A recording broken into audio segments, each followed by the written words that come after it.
Friends అందరికీ నమస్కారం. పోలవనంకి స్వాగతం.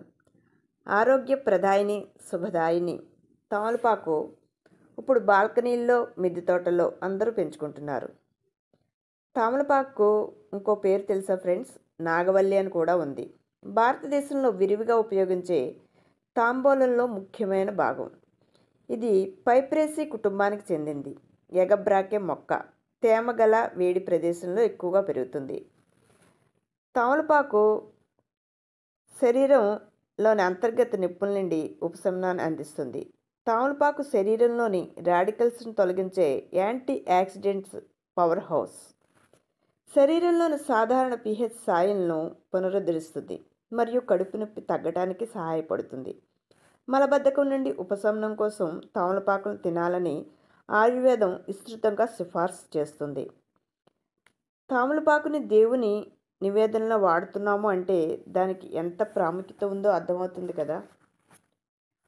తమలపాకు 2500 సంవత్సరాలకు ముందు నుంచే ఉందని తెలుస్తుంది. మన దేశం నుండే అరబ్ దేశస్థులకి వెళ్ళినట్టు తెలుస్తుంది. రుచికి వగరుగా, చేదుగా, కారంగా ఉంటుంది. దీనిలో ఉండే ఆరోమేటిక్ వలలైట్ అండ్ ఆయిల్స్ ఉంటాయి.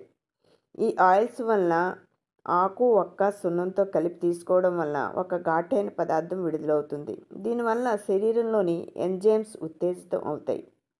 ఇవి మాత్రమేనా? తమలపాకులో calcium, vitamin A, vitamin C ఉంది, ఫైబర్ ఉంది. అనేక ఔషధ గుణాలు కలిగిన ఈ తమలపాకు కేర్ ఎలా?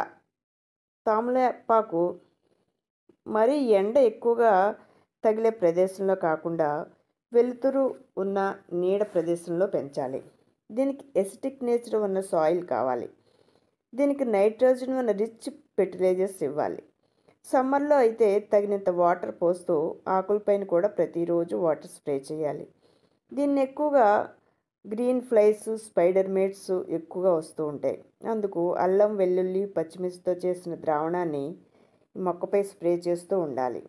దీనివల్ల మొక్కకు ఆరోగ్యంగా పెరుగుతుంది. ఇవండి తీసుకోవాల్సిన కేరు, కొన్ని టిప్స్. మరికొన్ని టిప్స్తో మళ్ళీ మీ ముందుకు.